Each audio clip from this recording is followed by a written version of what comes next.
કચ્છના ભાનુશાલી સમાજના પરોપકારી સંત ઓધવરામ બાપાના જન્મોત્સવને માણવા જખૌના ઓધવધામ ખાતે ઓધવ સાગર ઉમટ્યો હતો।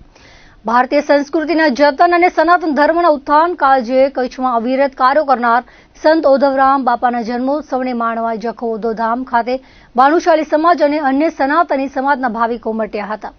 ભુજથી પ્રસ્થાન થયેલ ઓધવ આશીષ રથ ભુજ અને નખત્રાણા તાલુકાના પ્રવાસ બાદ રાત્રિ રોકાણ નલિયાની ભાનુશાલી વાડી ખાતે કર્યા બાદ સવારે દાદામા પર થઈ જખૌ પહોંચતા ભુજ ગાંધીધામથી આવેલા યાત્રિકોનું ભવ્ય સામૈયું કરાયું હતું।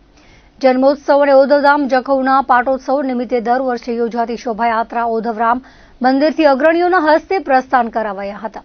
ત્યારબાદ ગામના મુખ્ય રાજમાર્ગો પરથી પસાર થઈ પરત ઓધવધામ પહોંચી હતી। રસ્તામાં શોભાયાત્રામાં શણગારેલા બળદગાડા અને વિવિધ વેશભૂષામાં સજ્જ અબાલ વૃદ્ધોનો ઉત્સાહ મહોત્સવની શોભા વધારી હતી।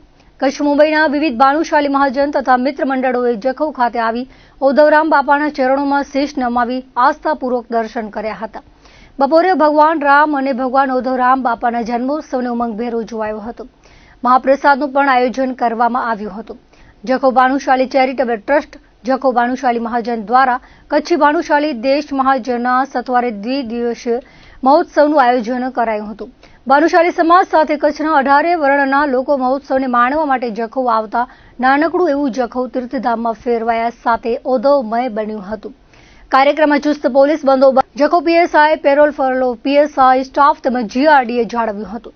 આયોજન માટે શ્રી જખૌ ભાનુશાલી ચેરિટેબલ ટ્રસ્ટના પ્રમુખ તુલસીભાઈ દામા, જખૌ ભાનુશાલી મહાજન પ્રમુખ રાજભાઈ દામા, ધરમસિંહ માવ, લીલાધર માવ, વિનોદ દામા, પ્રવીણ દામા, વસંત ભદ્રા, મુરજી મંગે, પ્રકાશ મોટાણી, સુનિલ દામા, માધવજી હેમાણી, જીવરામ ભદ્રા, હરેશ દામા, રામજી ભદ્રા, લક્ષ્મીદાસ મીઠિયા, જીવરામ દામા, ત્રિભુવન મંગે સહિતના ભાવિકો જહેમત ઉઠાવી હતી। દ્વિદિવસીય કાર્યક્રમ અંતર્ગત સવારે પ્રાતઃ આરતી અને નૂતન ધ્વજા આરોહણ બાદ સાંજે ઓધવધામ ખાતે સંધ્યા પાઠમાં સંતોના આશીર્વચન સાથે રાત્રે સંતવાણી યોજાઈ હતી। વાડાના જીતુ ભગત દ્વારા જખૌ ઓધવધામ ખાતે સંધ્યા પાઠનો કાર્યક્રમ યોજાયો હતો। વર્ષોની પરંપરા મુજબ જીતુ ભગતે શાસ્ત્રીય રાગોમાં ભજનોની પ્રસ્તુતિ કરી ભાવિકોને ભક્તિ રસમાં તરબોળ કરી દીધા હતા।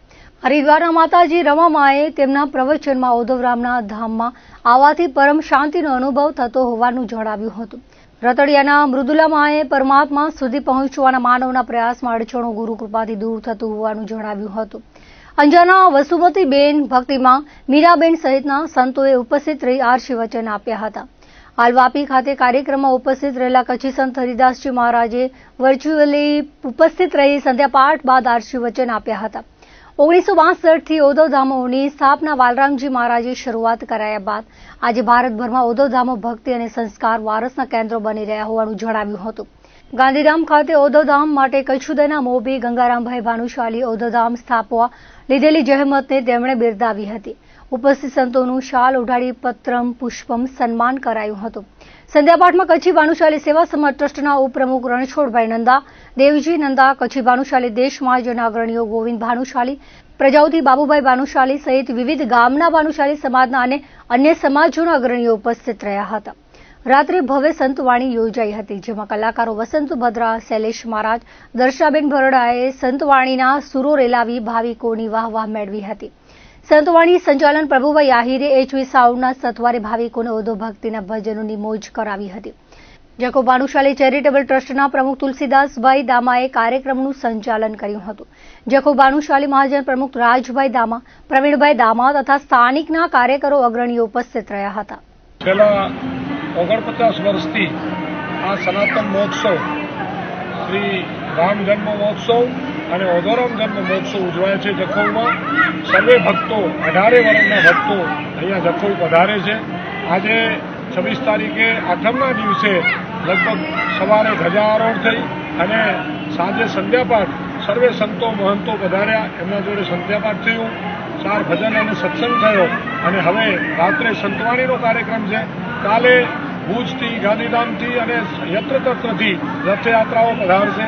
આ રથયાત્રા સર્વે જગા ગામમાં શોભાયાત્રાથી કરી અને બપોરે ઓધવરામ અને રામનો જન્મોત્સવ ઉજવાશે અને પછી સર્વે મહાપ્રસાદ લઈ અને છૂટા પડશું। હું સર્વે સનાતન પ્રેમીઓને હાથ જોડીને વંદન કરીને વિનંતી કરું છું કે આપ સૌ પધારો જખૌ, આવો જખૌ, બાપાનો નવો મંદિરનો આ જીર્ણોદ્ધાર થઈ રહ્યા તમે જોવા માટે જરૂર પધારો. આ અવધરૂપી જખૌમાં આપ ઓઢવરામની ચરણ રજ લેવા જરૂર કદાચ અયોધ્યામાં પહોંચો તો જખૌ પધારજો, જરૂર તમને આ અવધનો અહીંયા અનુભવ થશે. પધારો જખૌ, આવો જખૌ, વેલકમ, ધન્યવાદ.